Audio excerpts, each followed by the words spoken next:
तो जय हिंद प्यारे दोस्तों। आज के इस वीडियो में हम बात करने वाले हैं बायोलॉजी के नियंत्रण एवं समन्वय कंट्रोल एंड कोऑर्डिनेशन के टोटल ऑब्जेक्टिव के बारे में, जो कि एग्जाम के दृष्टिकोण से वीवीआई क्वेश्चन है। इसीलिए ये जो क्लास है बहुत ही इंटरेस्टिंग होने वाला है। आप लोग जो है लास्ट तक देखिए, जिससे कि आपका एक भी ऑब्जेक्टिव क्वेश्चन नहीं छूटेगा। ठीक है ना। आइए हम स्टार्ट करते हैं। पहला क्वेश्चन है, पॉन्स, मेडुला और अनुमस्तिष्क किसका हिस्सा है? ठीक है ना। अग्र मस्तिष्क का है कि पश्च मस्तिष्क का है, मध्य मस्तिष्क का है, पूरा मस्तिष्क का है? यहाँ पे क्या हो जाएगा आपका? देखिए यहाँ पे पश्च मस्तिष्क का। ठीक है ना। पश्च मस्तिष्क का हिस्सा क्या हो जाएगा? पॉन्स, मेडुला और अनुमस्तिष्क। ठीक है। चलिए दूसरा क्वेश्चन है, निम्नलिखित में कौन सी अनैच्छिक क्रिया नहीं है? अब बताइए, अनैच्छिक क्रिया नहीं है क्या है? ऐच्छिक क्रिया, जो हमारे इच्छा के अनुसार चले। यहाँ चबाना हो जाएगा। ठीक है ना। ऐच्छिक का मतलब हुआ जो हमारे इच्छा के अनुसार चले, और अनैच्छिक का मतलब होता है जो हमारी इच्छा के अनुसार ना चले। ठीक है ना। आइए, जैसे हम बोलेंगे दिल का धड़कना, ये हमारी इच्छा के अनुसार नहीं चले, हम कितनों इसको बोलेंगे रुको रुको, ये नहीं रुकने वाला है। ठीक है ना, ये धड़कते रहेगा। इसका मतलब क्या है? अनैच्छिक क्रिया। हाँ, लिखने की बात है, हमारे हाथ की जो मांसपेशी है ये आ जाएगा ऐच्छिक क्रिया में, मेरे इच्छा के अनुसार चलेगा। मेरा मन होगा लिखेंगे, मेरा मन होगा तो नहीं लिखेंगे। ठीक है ना। आइए यहाँ पे अगला क्वेश्चन है, दो तंत्रिका कोशिका के मध्य खाली स्थान को क्या कहा जाता है? तो यहाँ पे सिनेप्स बोलते हैं। ठीक है ना। दो तंत्रिका कोशिकाओं के बीच के खाली स्थान को क्या बोलते हैं? सिनेप्स बोलते हैं। अगला क्वेश्चन देखिए, अगला है कि निम्न में से कौन सा अंग संवेदी ग्राही नहीं है? देखिए यहाँ पे कान आपका संवेदी ग्राही है, आंख भी संवेदी ग्राही है, नाक भी संवेदी ग्राही अंग है, लेकिन दिमाग संवेदी ग्राही अंग नहीं है। यहाँ हो जाएगा दिमाग, ऑप्शन नंबर डी। ठीक है ना। आगे देखिए, अगला है, मेरु रज्जु कहां से निकलता है? मेरु रज्जु निकलता है मेडुला से। कहां से निकलता है? पीछे होता है मेडुला, पांस मेडुला अबलांगाटा, जो कि पश्चिम मस्तिष्क का हिस्सा है। तो किसका हो जाएगा? मेरु रज्जु कहां से निकला? मेडुला से। ठीक है ना। आगे देखिए आप, अगला क्वेश्चन है, दो न्यूरॉन के संपर्क बिंदु क्या कहते हैं? अभी जस्ट क्वेश्चन आया था, उसे क्या कहते हैं? सिनेप्स कहते हैं। ठीक है ना। आगे देखिए, अगला क्वेश्चन है, शरीर का संतुलन बनाए रखता है, कौन बनाए रखता है? सेरिबेलम, क्रेनियम, मस्तिष्क स्टेम, सेरिब्रम। यहाँ आपका हो जाएगा सेरिबेलम। सेरिबेलम क्या करता है? हमारे शरीर को संतुलन बनाए रखता है, लेकिन जब शराब पीते हैं तो सेरिबेलम काम करना बंद कर देता है। ठीक है ना। और क्रेनियम तो हड्डी होती है। क्रेनियम क्या होता है? हड्डी। और हमारे मस्तिष्क में क्रेनियम हड्डी की संख्या कितना होती है? 8 होती है। और जो इसके ऊपर झिल्ली है उसके क्या बोलते हैं?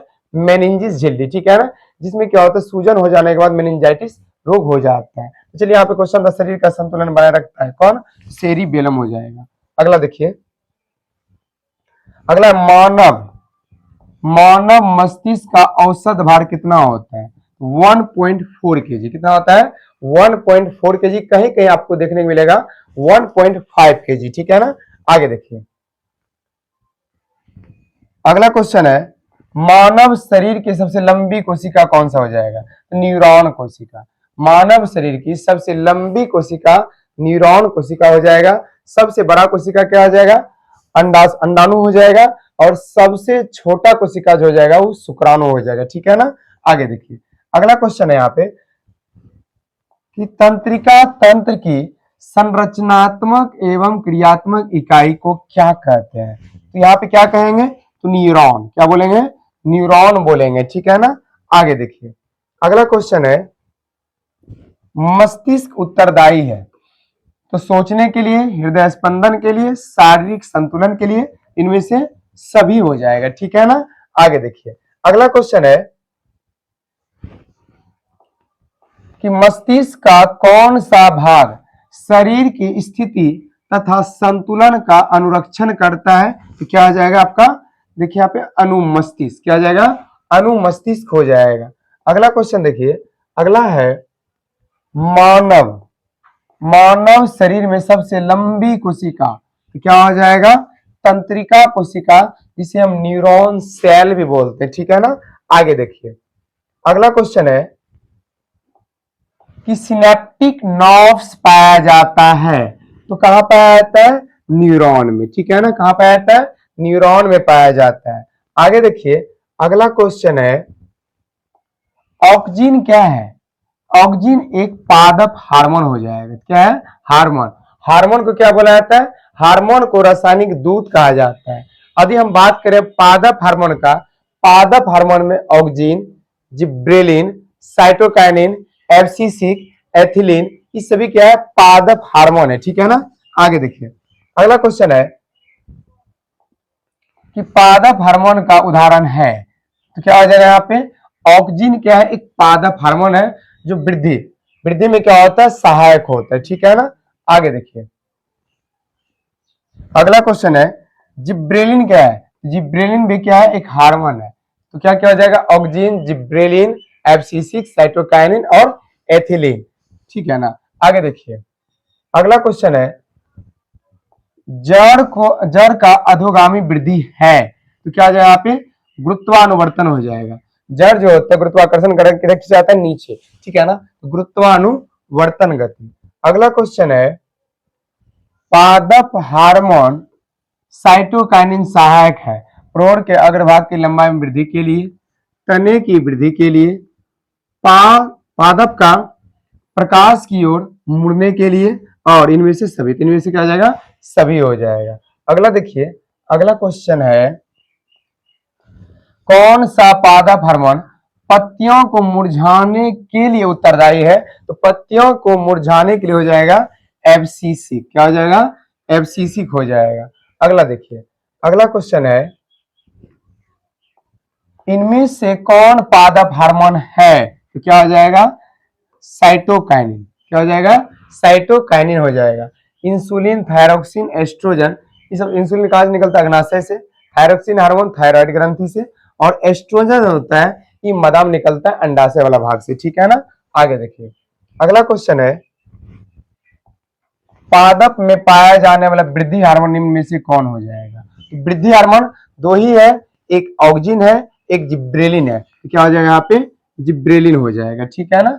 आगे देखिए, अगला क्वेश्चन है बीजांड की ओर परागनलिका की वृद्धि का कारण क्या होता है? तो केमोट्रोपिज्म हो जाता है, जिसको हिंदी में बोलते हैं रसायन अनुवर्तन। ठीक है ना? इंग्लिश में क्या बोलेंगे? केमोट्रोपिज्म। ध्यान रखिएगा, इंग्लिश में भी क्वेश्चन आता है। आइए, अगला क्वेश्चन है लेटेक्स सामान्यतः कहाँ पाया जाता है? लेटेक्स जो दूध टाइप का होता है, दुधिया टाइप का पदार्थ होता है, वो कहाँ कहाँ पाया जाता है? पीपल में, पीला कनेर में, बरगद में, इनमें से सभी हो जाएगा। ठीक है ना? आगे देखिए, अगला क्वेश्चन है फल पकाने वाला हार्मोन कौन है? तो फल पकाने वाला हार्मोन कौन हो जाएगा? एथिलीन हो जाएगा। एथिलीन किस अवस्था में होता है? गैस अवस्था में होता है। ठीक है ना? आगे देखिए, अगला क्वेश्चन है निम्नांकित में कौन पादप हार्मोन नहीं है? यहाँ देखिए ऑक्सीटोसिन नहीं है। ठीक है ना? ऑक्सीटोसिन जो हार्मोन है पादप हार्मोन नहीं है। आगे चलते, ये जो हार्मोन इसका होता है ऑक्सीटोसिन का सुई देके मतलब गाय भैंस को ज्यादा दूध निकाला जाता है। ठीक है ना? आगे देखिए, अगला क्वेश्चन है प्रकाश की ओर प्रहर की गति, प्रकाश की ओर बोल रहा है ना, प्रकाश अनुवर्तन गति, प्रकाश अनुवर्तन गति। ठीक है ना? जल की ओर करेगा जलानुवर्तन गति, जड़ जो होता है जड़ की गति बोलेगा तो गुरुत्वानुवर्तन गति, और बीजांड की ओर प्राणनलिका गति बोलेगा तब क्या बोलना है? रसायन अनुवर्तन गति या केमोट्रोपिज्म बोलेंगे। ठीक है ना? आगे देखिए, अगला क्वेश्चन है निम्नलिखित में कौन गुरुत्वानुवर्तन का उदाहरण है? तो क्या हो जाएगा? जड़ की वृद्धि, जड़ की वृद्धि हो जाएगा। ठीक है ना? आगे देखिए, अगला क्वेश्चन है पादप हार्मोन का एक उदाहरण है, तो क्या हो जाएगा? आई ए आई ए ये भी क्या है? एक पादप हार्मोन ही है। ठीक है ना? आगे देखिए, अगला क्वेश्चन है इंसुलिन की कमी से कौन सा रोग होता है? तो यहाँ हो जाएगा मधुमेह, जिसको डायबिटीज बोलते हैं, और आयोडीन की कमी से घेंगा रोग, और यदि आपसे पूछा जाए आयरन की कमी से या हीमोग्लोबिन की कमी से कौन सा रोग होता है? बोलेंगे एनीमिया रोग होता है। ठीक है ना? आगे देखिए, अगला क्वेश्चन है कि अवधि का थायरोक्सिन हार्मोन बनाने के लिए क्या आवश्यक है? मतलब थायरोक्सिन हार्मोन बनाने के लिए क्या आवश्यक है? तो ध्यान रखिएगा आयोडीन होता है। क्या होता है? आयोडीन हो जाएगा, आयोडीन। ठीक है ना? ये ऑप्शन नहीं है, इनमें से कोई नहीं हो जाएगा। आगे देखिए, अगला क्वेश्चन है कौन अंतःस्रावी और बाह्य स्रावी ग्रंथि एक जैसा नहीं करता है, मतलब काम जो होता है नहीं करता, एक जैसा कार्य नहीं करता है। यहाँ आपका हो जाएगा पीयूष ग्रंथि, इसको हम क्या बोलते हैं, मास्टर ग्रंथि, मास्टर ग्रंथि, इसी को बोलते हैं पिट्यूटरी ग्रंथि, पिट्यूटरी ग्रंथि। शरीर का जो होता है सबसे छोटा ग्रंथि होता है पिनियल ग्रंथि, कौन सा होता है, पिनियल ग्रंथि होता है। और दूसरी सबसे छोटी ग्रंथि कौन है, पिट्यूटरी ग्रंथि, जो मटर के दाने जैसा होता है, ठीक है ना। और इसी से निकलता है वृद्धि हार्मोन, ठीक है ना। ज्यादा निकल जाएगा ज्यादा लंबा हो जाएगा, अधिक कम निकला तो बौना, और मीडियम में निकला तो मीडियम साइज का, ठीक है ना। इसी डिपेंड करता है। आगे देखिए, अगला क्वेश्चन है कि थायराइड ग्रंथि से कौन सा हार्मोन निकलता है, तो क्या हो जाएगा यहाँ पे थायरोक्सिन हार्मोन, क्या हो जाएगा, थायरोक्सिन हार्मोन हो जाएगा, ठीक है ना। आगे देखिए, अगला क्वेश्चन है, इनमें से कौन अंतःस्रावी ग्रंथि नहीं है, यहाँ पे क्या हो जाएगा आपका यकृत जो है अंतःस्रावी ग्रंथि नहीं है, ठीक है ना। आगे देखिए, अगला क्वेश्चन है कि निम्न में से कौन पिट्यूटरी ग्रंथि से निकलने वाला हार्मोन है, हो जाएगा वृद्धि हार्मोन, क्या हो जाएगा, वृद्धि हार्मोन कहां से निकलता है, पिट्यूटरी ग्रंथि से निकलता है, ठीक है ना। आगे देखिए, अगला क्वेश्चन है, किशोरावस्था में होने वाले शारीरिक परिवर्तन का कारण क्या है, देखिए टेस्टोस्टेरोन भी हो जाएगा और एस्ट्रोजन भी हो जाएगा। नर में क्या निकलता है, टेस्टोस्टेरोन हार्मोन, और मादा में एस्ट्रोजन, ये भी दोनों हो जाएगा, ठीक है ना। आगे देखिए, अगला क्वेश्चन है, देखिए यहाँ पे कि रक्त में शर्करा का स्तर नियंत्रित कौन करता है, मतलब रक्त में जो होता है शर्करा का जो लेवल होता है, स्तर होता है, उसको कंट्रोल कौन करता है, वो हो जाएगा आपका इंसुलिन, कौन हो जाएगा, इंसुलिन हार्मोन हो जाएगा। आगे देखिए, अगला क्वेश्चन है कि एंड्रोजन क्या है, एंड्रोजन एक नर लिंग हार्मोन है, एंड्रोजन क्या है, नर हार्मोन हो जाएगा, ठीक है ना। वही एस्ट्रोजन बोलता मादा लिंग हार्मोन। आगे देखिए, अगला क्वेश्चन है, टेस्टोस्टेरोन स्रावित कहां से होता है, तो कहां से हो जाएगा, ब्रिसन, जिसे हम टेस्टिस बोलते हैं, ब्रिसन से क्या होता है, टेस्टोस्टेरोन हार्मोन क्या होता है, स्रावित होता है, ठीक है ना। आगे देखिए, अगला क्वेश्चन है, मनुष्य के शरीर की सबसे बड़ी ग्रंथि कौन है, मनुष्य के शरीर की सबसे बड़ी ग्रंथि क्या हो जाएगा, यकृत, जिसे हम लीवर भी बोलते हैं। और सबसे ज्यादा कोशिका विभाजन भी कहाँ होता है, लीवर में। और भोजन जो होता है ग्लाइकोजन के रूप में जमा कहाँ पे होता है, लीवर में ही होता है, ठीक है ना। आगे देखिए, अगला क्वेश्चन है, निम्नलिखित में किसे बर्थ हार्मोन कहा जाता है, तो बर्थ हार्मोन बोलते हैं ऑक्सीटोसिन को, किसे कहा जाता है, बर्थ हार्मोन ऑक्सीटोसिन को कहा जाता है। आगे देखिए, अगला क्वेश्चन है, कॉपर ल्यूटियम ग्रंथि से स्रावित हार्मोन कौन है, मतलब कॉपर ल्यूटियम ग्रंथि से निकलने वाला हार्मोन कौन सा हो जाएगा, ये आपका हो जाएगा प्रोजेस्टेरॉन, कौन हो जाएगा, प्रोजेस्टेरॉन हो जाएगा। अगला क्वेश्चन देखिए, अगला है, निम्नलिखित में कौन पुरुष हार्मोन है, यदि पुरुष हार्मोन का बात किया जाए तो क्या हो जाएगा, टेस्टोस्टेरोन, टेस्टोस्टेरोन हो जाएगा, ठीक है ना। आगे देखिए, अगला है, किसे रासायनिक दूध कहा जाता है, किसे रासायनिक दूध कहा जाता है, तो हार्मोन को रासायनिक दूध कहा जाता है, ठीक है ना। आगे देखिए, अगला क्वेश्चन है, थायरोक्सिन हार्मोन के संश्लेषण में किसका होना आवश्यक है, तो आयोडीन का होना क्या है, आवश्यक है। अगला क्वेश्चन देखिए, अगला यहाँ पे है, यहाँ 46 नंबर होगा, ठीक है ना। किससे बचने के लिए आयोडीन युक्त नमक का प्रयोग की सलाह दी जाती है, बोले किससे बचने के लिए आयोडीन युक्त नमक की सलाह दिया जाता है, तो घेंघा रोग, यहाँ हो जाएगा घेंघा रोग हो जाएगा। घेंघा रोग से बचने के लिए डॉक्टर जो होता है आयोडीन युक्त नमक खाने की सलाह देती है, ठीक है ना। आगे देखिए, अगला है कि मनुष्य में कपाल तंत्रिकाओं की संख्या कितनी होती है, कपाल तंत्रिकाओं की संख्या हो जाता है 12 जोड़ी, कितना होता है, 12 जोड़ी होती है। आगे देखिए, अगला क्वेश्चन है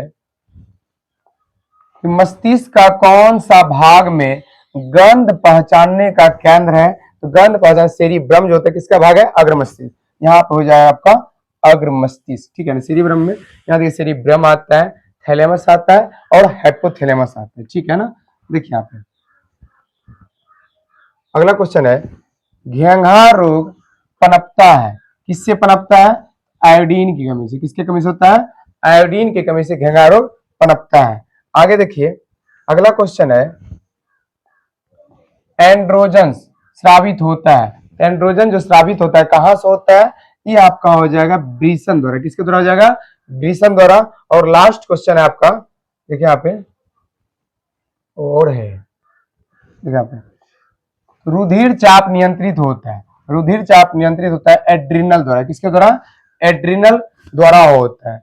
अगला देखिए अगला क्वेश्चन है, अग्नाशय से कौन सा हार्मोन स्रावित होता है?